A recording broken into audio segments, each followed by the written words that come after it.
A história oficial da moto Harley-Davidson. Harley-Davidson são pilotadas em todo o mundo. Elas são um ícone americano, tão americanas quanto uma torta de maçã. Em 1903, 4 jovens homens tinham um plano para colocar o mundo sobre 2 rodas. Os 3 irmãos Davidson e William Harley lançaram uma maravilha de marketing global em um galpão atrás de sua casa. Por anos, a imagem dos motoqueiros maus deu uma má reputação a Harley, e a competição era acirrada. Chegou a um ponto em que a empresa quase faliu, mas alguns verdadeiros crentes juraram nunca deixar a Harley morrer. Eles investiram seu próprio dinheiro e se dedicaram. Com a ajuda de milhares de clientes leais, eles salvaram um ícone e uma lenda, a Harley-Davidson, uma das máquinas dos sonhos do mundo. Acho que existem algumas coisas tão americanas que não podem passar despercebidas. Hoje, a motocicleta Harley-Davidson é um dos produtos mais reconhecidos do mundo.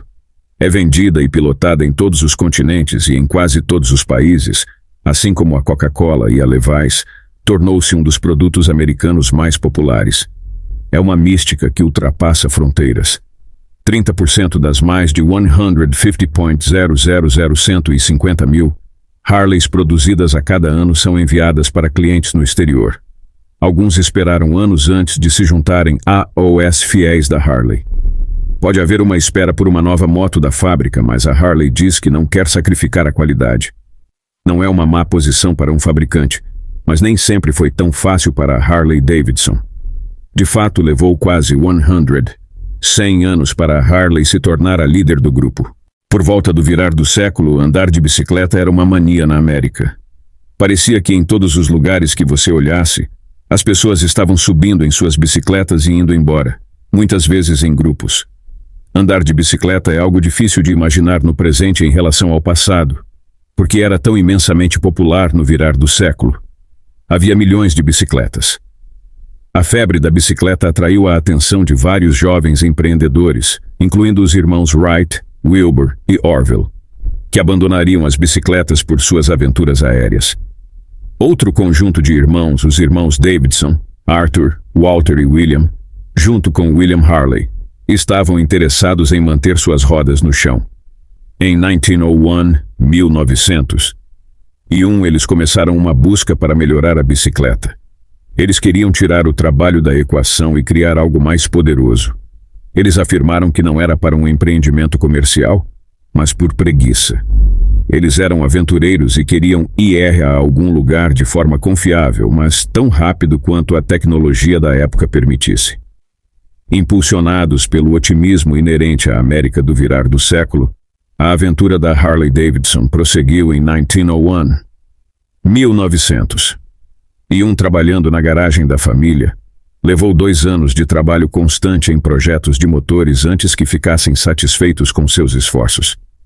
O primeiro carburador, eles mesmos fizeram supostamente a partir de uma lata de tomate. Eles disseram que suas primeiras velas de ignição eram tão grandes quanto maçanetas de porta e custavam $3 cada uma, o que era muito dinheiro na época. O principal problema na época, além, é claro, da tecnologia de motores, era criar uma estrutura que funcionasse. Em 1903, finalmente tinham um motor, um novo chassi, e estavam prontos para entrar em produção. Seu primeiro esforço usou um motor de cilindro único baseado em um design francês comprovado. Não era uma revolução, mas era confiável. A verdadeira inovação foi o quadro em formato de laço. Em vez de simplesmente montar o motor em um quadro de bicicleta padrão, eles criaram um novo quadro que sustentava o motor. Era uma disposição muito mais estável. Assim que o motor encontrou esse quadro, a Harley-Davidson Motor Company tinha motocicletas poderosas e duráveis. Como todas as primeiras motos, a de 1903 tinha pedais de bicicleta e uma correia de couro para dar partida. O piloto pedalava a moto enquanto ela ainda estava em seu suporte. Você a colocaria no suporte traseiro, ajustaria a faísca um pouco e daria uma leve batida para apertá-la e começaria a pedalar. Com tudo funcionando bem, ela começaria a funcionar. Foi um avanço para a época. Elas funcionavam bem, eram fortes e divertidas de pilotar. Decidiram chamar sua empreitada de Harley-Davidson porque Bill Harley teve a ideia primeiro de construir uma motocicleta. A produção foi lenta inicialmente, mas eles continuaram. No primeiro ano de produção, em 1903, construíram 3 motos. No ano seguinte, em 1904, fizeram uma quantidade semelhante. Em 1905, fizeram 16 motocicletas. Em 1906, construíram 50 motocicletas. Cresciam lentamente, mas constantemente. Conforme os negócios cresciam, a oficina caseira duplicava de tamanho. Em 1907, a Harley-Davidson foi incorporada e a produção aumentou para 150 motocicletas. O desenvolvimento não diminuiu. Bill Harley estava trabalhando na perfeição de um motor de 2 cilindros. Após um começo falho em 1907, ele tinha algo pronto para lançar em 1909, o novo motor V-Twin de 45 graus foi introduzido. Eles optaram pelo V-Twin primeiro para produzir mais potência, obviamente porque tem o dobro da cilindrada, e o V-Twin é um motor lógico de se usar em uma motocicleta, porque, se você olhar para o quadro, ele naturalmente forma um V. O motor se encaixa muito bem ali. Ele tinha quase 50 polegadas cúbicas e sua saída de 7 cavalos o impulsionava a incríveis 60 milhas por hora. A velocidade era mais importante do que nunca, já que os fabricantes de automóveis estavam determinados a competir com as motocicletas no mercado de transporte de baixo custo. O foco estava em competir com um automóvel em termos de confiabilidade e durabilidade, mas também oferecer algo que um automóvel nunca ofereceria: a sensação de aventura e a mentalidade pioneira. Para tornar as motocicletas emocionantes, a Harley-Davidson patrocinou uma equipe de corrida apelidada de Wrecking Crew. Tornaram-se conhecidos por suas corridas perigosas em pistas ovais de madeira. Era um tipo de corrida muito perigoso, disputado em pistas ovais de madeira feitas de tábuas de 2x2 empilhadas uma sobre a outra. Os graus das curvas chegavam a até 60 graus. Até mesmo os reparos na pista eram complicados. Quando precisavam fazer reparos nas curvas da pista, tinham que usar uma escada apoiada na curva para alcançar a pista e fazer os reparos necessários. Essas eram pistas difíceis para os pilotos. A transição de uma reta para uma curva inclinada a velocidades de até 80 milhas por hora era difícil, na melhor das hipóteses, e às vezes mortal. Quando ocorriam acidentes na pista, geralmente era porque alguns pilotos se chocavam, e normalmente eles saíam da pista em direção à multidão, o que criava um grande problema. Uma vez que sofriam acidentes, normalmente eram bastante trágicos e fatal para os pilotos, e até mesmo para alguns membros da plateia e participantes da corrida. As corridas em pistas ovais de madeira não duraram muito tempo. Quando elas terminaram, o Wrecking Crew da Harley mudou para pistas de terra. Eles foram muito bem sucedidos nas corridas a partir de 1915 e tornaram-se as pessoas a serem derrotadas. Um dos pilotos da Harley adotou um leitão como mascote e o chamou de Hall. O nome Hog se tornou para sempre associado a Harley-Davidson. A fama gerada pelo sucesso nas corridas impulsionou as vendas das máquinas simples, mas confiáveis, que a empresa produziu pela primeira vez em um galpão no quintal, posicionando a Harley-Davidson para um futuro promissor. A Harley-Davidson estava no caminho do crescimento e da prosperidade, e seu programa de corridas a manteve nas notícias, e estimulou as vendas para se manter à frente da concorrência. A empresa estava direcionando parte de seus lucros para melhorias de engenharia e produtos. Levar a moto a funcionar demorava um pouco. Eles precisavam de uma corrente para movimentar a roda traseira e iniciar o motor, que gradualmente se engatava na correia de couro. No entanto, a correia de couro era conhecida por escorregar quando chovia, e também escorregaria se fosse aplicada muita potência. Com o surgimento de motores cada vez mais potentes, era hora de tentar algo diferente. Após vários anos de experimentação, Bill Harley desenvolveu uma transmissão por corrente que estava pronta para ser vendida nos modelos de 1912. Alguns anos depois, em 1916, foi adicionada a partida pedal. Basicamente, em vez de ter que correr com a moto para iniciá-la, você ficava parado e usava a perna. Claro, você tinha que ter cuidado, porque às vezes poderia escorregar, o que poderia causar um joelho dolorido ou algo do tipo.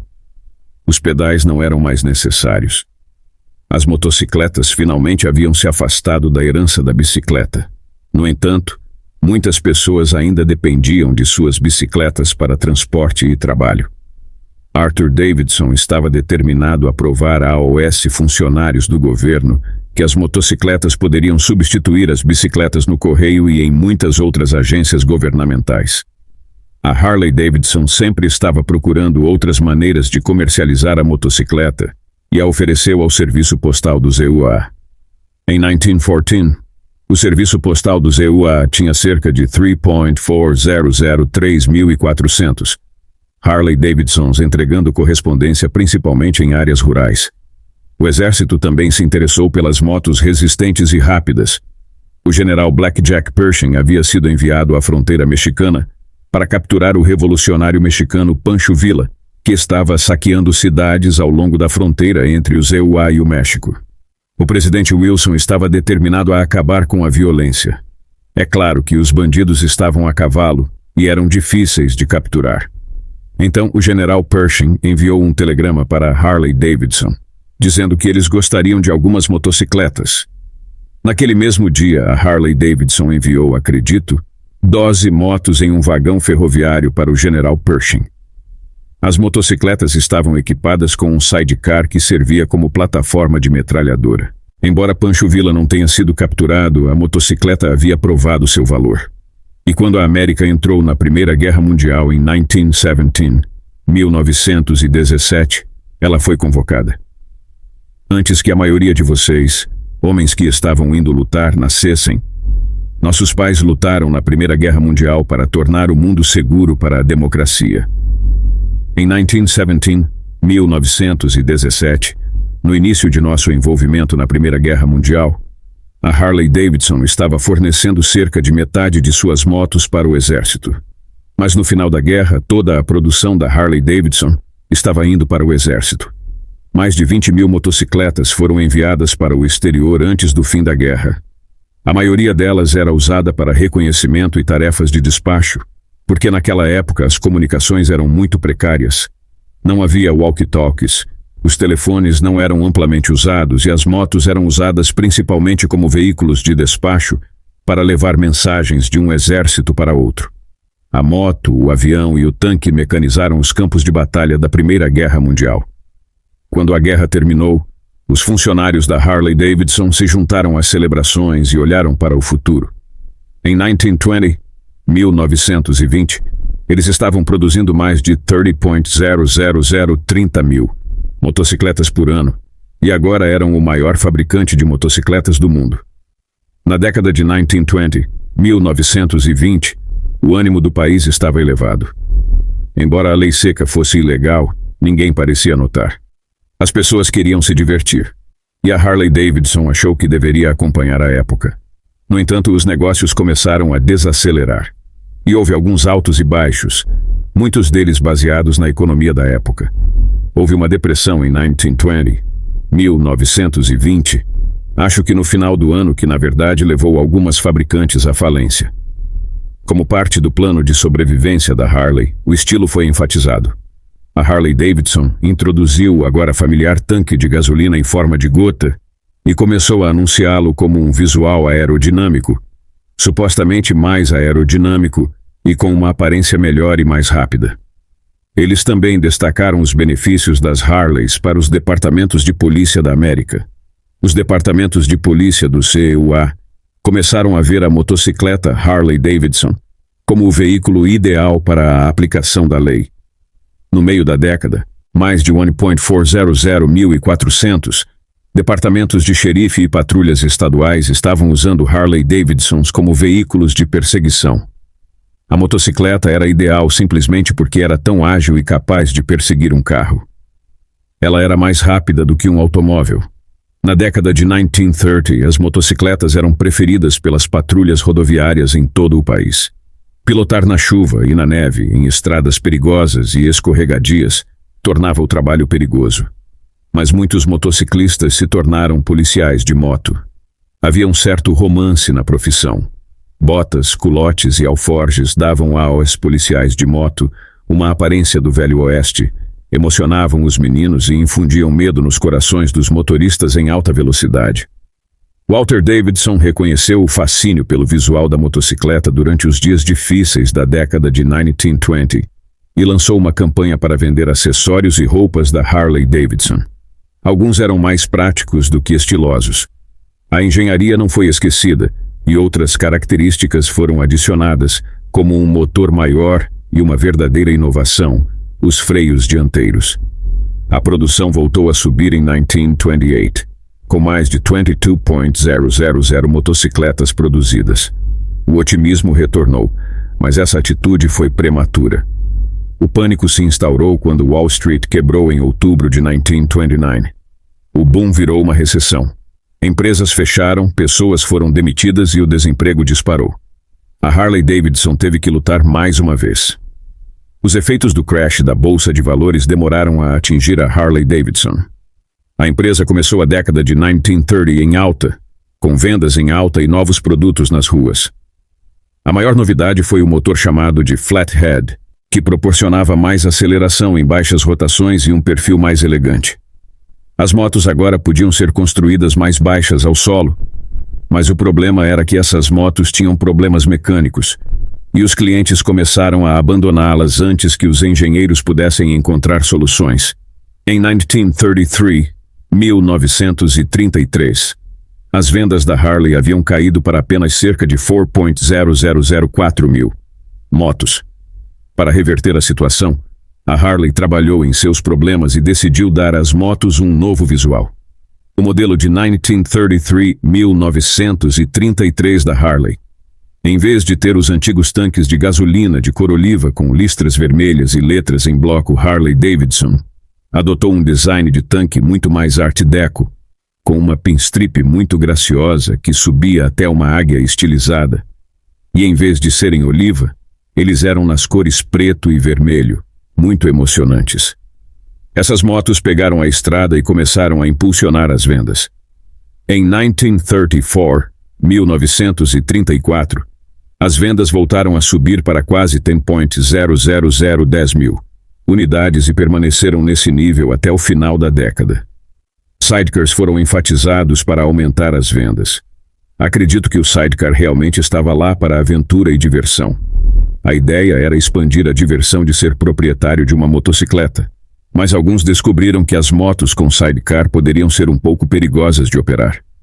As curvas podiam ser complicadas porque, ao fazer uma curva, suas duas rodas operavam em uma velocidade diferente da roda do sidecar, que era um tipo diferente de animal, híbrido, nem moto nem carro. O desenvolvimento continuou, e em 1936, o modelo L, com um motor overhead valve de 61 polegadas cúbicas foi lançado e era uma motocicleta totalmente nova, com um novo chassi, novo tanque de gasolina, novos paralamas, novo sistema de lubrificação. Ele era 2 vezes mais potente. Foi uma grande inovação para a Harley Davidson. O visual das cabeças dos cilindros, parecidas com nós de dedos, rendeu a ele o apelido de Knucklehead. Esse motor produzia quase o dobro da potência do Flathead. No geral, a moto era mais curta e elegante. No topo do tanque havia um conjunto integrado de instrumentos com um visual de olho de gato, uma característica popular em muitas Harleys subsequentes. As tendências de estilo, como a forma do tanque de gasolina que começaram com essas motos, tornaram-se uma tradição da Harley Davidson. Na Europa, os alemães estavam construindo motocicletas rápidas e confiáveis. Essas motos tinham uma configuração de cilindro diferente das motos americanas, como a Harley Davidson. As cabeças dos cilindros opostos colocavam os cilindros nas laterais da moto e proporcionavam um resfriamento mais eficiente. As motos também tinham transmissão por eixo em vez de corrente. Essas motos duráveis e potentes chamaram a atenção do exército alemão na segunda metade da década. As motos foram incorporadas às forças militares de toda a Europa. As motocicletas acompanharam as divisões de tanques de Hitler quando eles lançaram o Blitzkrieg na Polônia. As motos eram rápidas, manobráveis e capazes de avançar onde os carros não podiam ir. Elas estavam se tornando uma parte integral da guerra mecanizada. Acredito que o exército realmente observou de perto a Alemanha e como eles faziam a guerra e viu como eles usavam motocicletas, entre outras coisas, aviões, etc., e tanques. E realmente começaram a modificar suas próprias forças para copiar a maneira como os alemães faziam isso. O exército dos EUA viu como os alemães estavam usando motocicletas e ficou impressionado não apenas com o uso tático das motos, mas também com as motos em si. Eles pediram a Harley Davidson e a outras empresas para construir uma réplica da BMW, que em vez de ter um motor V-twin, era um bicilíndrico, onde os cilindros eram disparados lado a lado, e era uma transmissão por eixo. Isso foi desenvolvido para uso pelo exército em uma campanha no norte da África, porque uma transmissão por eixo na areia funcionaria melhor do que uma corrente, já que a areia tendia a desgastar as correntes e as engrenagens, enquanto o eixo estava totalmente fechado e funcionaria melhor. Eles pagaram às empresas $870 por cada uma das 1.000 mil motos construídas. As chassis se saíram bem. Tinham motores suaves e equilibrados e faziam cerca de 35 milhas por galão. As cabeças de cilindro estendidas mantinham os motores cerca de 100 graus mais frios do que o Knucklehead da Harley. Mais de 10.000 mil milhas de testes produziram muito poucos problemas, mas a campanha no norte da África terminou antes que a XJA pudesse ser testada em campo, e as modelos confiáveis da Harley foram enviadas para a linha de frente. A Harley Davidson enviou milhares de motos para a frente e conquistou muitos fãs entre os soldados. Eles mostraram ao mundo como pilotar. Em um domingo 7 de dezembro de 1941, os Estados Unidos entraram na guerra quando os aviões japoneses transformaram Pearl Harbor, no Havaí, em um inferno. Enquanto os incêndios queimavam, a Harley Davidson começou a converter suas fábricas para apoiar as forças de combate dos Estados Unidos. Foi uma tarefa gigantesca, mas não havia outra escolha. Tinha que ser feito. À medida que os jovens americanos se alistavam na luta, a Harley Davidson ficava orgulhosamente ao lado deles. As Harley Davidsons foram incorporadas às divisões blindadas dos EUA para uso posterior em reconhecimento, investigação de minas inimigas, patrulhas de emboscadas, segurança de pontes e para estabelecer posições avançadas. A motocicleta aumentaria as 400 divisões de tanques e 300 carros de patrulha de cada divisão, formando uma força armada mecanizada verdadeiramente eficiente. O treinamento para o combate de motocicletas era rigoroso e perigoso. Essas tropas de motocicletas se tornaram cavaleiros modernos do Oeste Selvagem. Eles não eram mais apenas mensageiros como haviam sido na Primeira Guerra Mundial. O curso de treinamento de 8 semanas os ensinou a pilotar em estradas esburacadas, subir encostas, manter o equilíbrio sob fogo inimigo e a cuidar de suas motocicletas sob condições difíceis. Muitos deles chegaram à Europa para lutar e tiveram um grande impacto na guerra. Eles eram usados para transporte, reconhecimento e comunicação em um ambiente onde a mobilidade era essencial. Eles eram a ligação entre a infantaria e os comandantes, transportando mensagens e informações rapidamente pelo campo de batalha. Além disso, eles eram usados em patrulhas de combate, realizando missões de reconhecimento e estabelecendo postos avançados.